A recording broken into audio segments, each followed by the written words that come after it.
What if I told you that an American president elected by millions was almost removed from power not by the people, not by an election, but through a secret plan buried deep inside the US Constitution? A plan so dangerous that its full details are still locked away in government archives even today. Tonight, you will hear the story they never wanted you to know. A story called The Hidden Coup. It was 1979. America was in turmoil. The oil crisis had sent gas prices soaring. Lines at fuel stations stretched for miles. Inflation was crippling the middle class. The Cold War with the Soviet Union was colder than ever. President Jonathan K. Adams, a fictional composite inspired by real late 70s presidents, was struggling.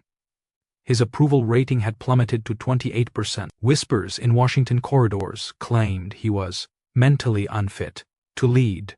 One evening in December, inside a dimly lit bar just 2 blocks from the White House, a young investigative journalist named Ethan Cole sat alone, nursing a coffee.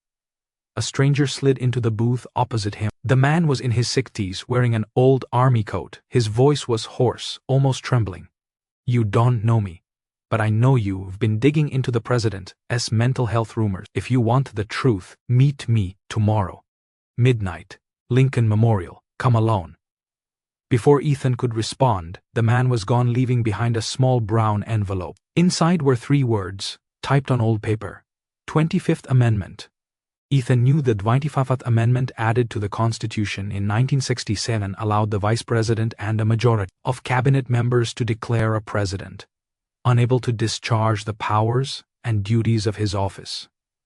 In theory, it was for emergencies if the president was gravely ill or incapacitated, but the envelope hinted at something darker. They were going to use it, deliberately, to remove Adams. The next night, Ethan met the man at the Lincoln Memorial. They already met 3 times in a secure room at the Pentagon. High-ranking officials, senators, even a Supreme Court justice. They're building a legal case that Adams is mentally unstable, but it's not true. They just want him gone. Ethan's pulse quickened. "Why?" he asked. The man's eyes darted around before he whispered, "Iran, oil, and something you've never heard of, Project Eclipse." Over the next week, Ethan dug deep. Project Eclipse was a classified energy policy deal meant to secure America's oil supply by making secret arrangements with a Middle Eastern monarchy. The problem? President Adams had refused to sign it, calling it unconstitutional corporate theft. Powerful oil magnates, certain senators, and even intelligence officials feared his refusal would lead to economic collapse and weaken America's position against the Soviets. So, they decided, if Adams would play along, they'd remove him. Legally. Quietly. Ethan's big break came when an anonymous source inside the FBI slipped him a cassette tape. On it, crackly audio of a secret meeting. "The people don't need to know. We'll say it. It's for national security. By the time they find out, Adams will be gone. And the vice president, he's on board. He'll sign the declaration the moment we push it through." Ethan froze. If he released this, it would be the biggest political scandal since Watergate. But the tape also made him a target. Within days, Ethan noticed he was being followed. A black sedan outside his apartment. Clicking on his phone line, an unmarked envelope slid under his door with just 2 words, but Ethan refused. He contacted his editor at the Washington Sentinel. They agreed to run the story if Ethan could get one more piece of evidence proving the conspiracy. That final proof came from an unexpected ally, a junior Pentagon staffer, who handed Ethan a top-secret memo. The memo outlined a step-by-step plan: leak false medical reports claiming Adams was suffering from early dementia. Convince cabinet members to sign a declaration under the 25th Amendment.